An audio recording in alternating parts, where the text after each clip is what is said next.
Hey guys, Dan here. This is Dan Reviews It. Welcome to my spoiler-free review for the new Netflix film, He's All That. It's sitting at #1 right now on the Netflix Top 10 chart, so obviously a lot of people talking about this movie, watching this movie. It is a remake. You can tell from the font of the poster, it's a direct remake of She's All That from 1999, starring Rachel Lee Cook, who does appear in this version as well as the mother of the main character. But of course, that movie is in turn a spin on My Fair Lady from the 60s, and then that's a take on Pygmalion from 100 years ago. So this story has been around a long time. In this particular version, the gender swapping, I think, is sort of the main twist on the theme, in addition to obviously bringing us up to date with newer technology and such. So before we get started, I do want to welcome you into Dan Reviews It. Thank you for finding this video. If you have not subscribed to my channel yet, please consider doing so. That would be awesome. Or hit that like button down below there if you like this video. That helps the channel out as well. And comment, did you see this movie? Did you see the original She's All That back in the day? I sure did, in movie theaters back in 1999. So this is, like I said, Netflix's version. It stars two people who I was very unfamiliar with. Addison Rae is a TikTok star, because that is where we're getting our talent from these days. And, people don't necessarily go in on auditions anymore. They just get plucked from YouTube and TikTok and the like. And we'll talk a little bit about how that may affect her acting.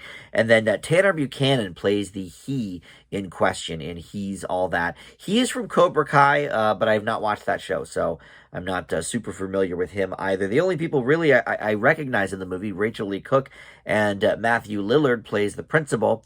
And guess what? He was in the original She's All That as well. So the two of them back together in much more minor roles here in this film. Kind of cool that Matthew Lillard did that, though, because he's, his career trajectory is kind of on fire lately. I mean, he always pops up in things and always doing interesting things. So, to look back on some of his roots kind of things and be in this movie, well, I think that says something. So basically, in this particular version of the film, you've got, like I said, Addison Rae plays the title character, Paget Sawyer, who is an Instagram influencer.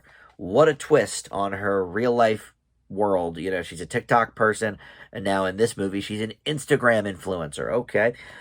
So she is a senior this year and is having some issues because her boyfriend is cheating on her. So she sort of does like a live cam thing where she finds out live on TikTok and or on Instagram, sorry, and becomes sort of a viral meme because she's blowing snot bubbles out of her nose, so she gets known as Bubble Girl. So she loses her main sponsorship because she's the butt of these jokes now. And so to get back on top, she says, well, you know what? I started my career on Instagram doing makeovers of people. Let's do a makeover on, the biggest loser we can find at this school. Turn him into, from an ugly duckling to a swan prince, and make him be the prom king. And that'll get me back on track. Okay, so that's the basic premise. If you saw She's All That, you won't be real surprised by that. It's sort of the same thing. I was actually going to watch She's All That again to sort of do a little bit of a compare and contrast, but it's not streaming anywhere for free. I didn't really feel like paying for it, and in my vast movie collection, I don't own She's All That. I've only seen it the one time in theaters 22 years ago, so, but even then, I remember thinking, okay, this is kind of cute. It's okay. I wasn't grading films back then, but if memory serves, it would probably be in like that B-, C+ kind of range. It's serviceable. It's fine for what it is. It's kind of cutesy. And there you go. But the main differences between these two stories, other than sort of the gender swap and the more, social media influenced storyline, is the acting here is not good. This gal, Addison Rae, man, just because you can do a few things on TikTok, and I don't know what her TikTok thing is. I don't know if she does dances, if she does, whatever. But acting, I don't think is quite part of the deal, if this is any indication. And look, I don't do much on TikTok. I have well, I don't know if I have a TikTok, but I have a TikTok app so I can watch like my nephews do stuff. But I don't post on it. I don't know honestly much about TikTok except, the dances or whatever goes like really viral. Like whatever Ellen is talking about, I kind of know. Okay, fine. So I don't know, but this acting is very subpar. And because of that, and because I think the script actually lets these guys down too, there's just no chemistry between these two leads. The kid from Cobra Kai, he's okay, and he's certainly a pretty boy. I get it, and really, uh, just okay. So aside from the chemistry and all of that, the bad acting, the script just lets them down everywhere anyway because it moves so quickly from one sort of topic to the next. Like, okay, fine. He's supposed to be this huge loser, but he's really not. He's kind of a new kid in the school, and he's a horse lover. He like takes care of horses in the mornings before school, keeps to himself. He has a flip phone because he's not really into social media and all that stuff.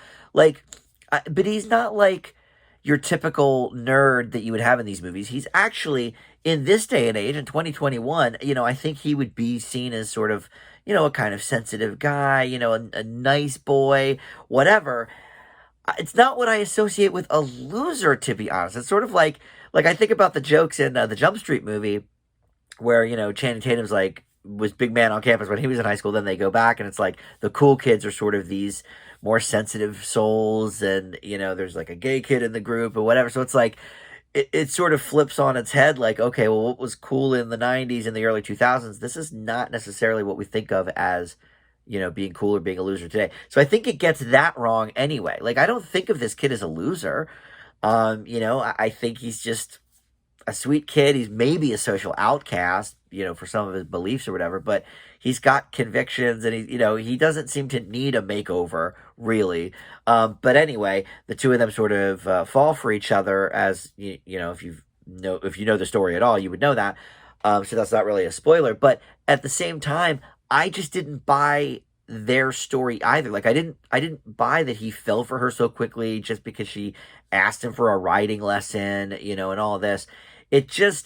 It was all so inauthentic, I felt. And then that coupled with the bad acting from Addison Rae just did not make for a good film. Now, look, much like some of the other films I've talked about this year, Space Jam being the most recent example, and I just watched the Paw Patrol movie, which I'm going to review soon too. These movies are not made for me. A 43-year-old man, I am not the demo for this movie. But that being said, look, I do like a teenage rom-com. I like kids movies. I love, a lot of animated movies that are out there. And not just like the Pixar ones that are made for adults. So look, I can get behind a movie like this, but this is not the one. And thinking back, like I said, I would say She's All That probably wasn't, I didn't love that one either. It's probably in that sort of B- range. But at least the acting was better. And yes, I was 22 years younger, so maybe it spoke to me a little bit more since I was a little fresher out of high school. But look, if you know who this Addison Rae is on TikTok and you're one of her followers and you love her stuff, maybe you will sort of overlook the bad acting because it's bad. It's like this is a Disney Channel movie, kind of, like where sometimes there's a couple of good adult actors, but the kid actors are like, okay, and that's what I found about this. So anyway, this does not need to be longer than 10 minutes, so let's wrap it there. He's All That gets a D+ from me. Thank you for watching, and we'll see you next time on Dan Reviews It. Bye.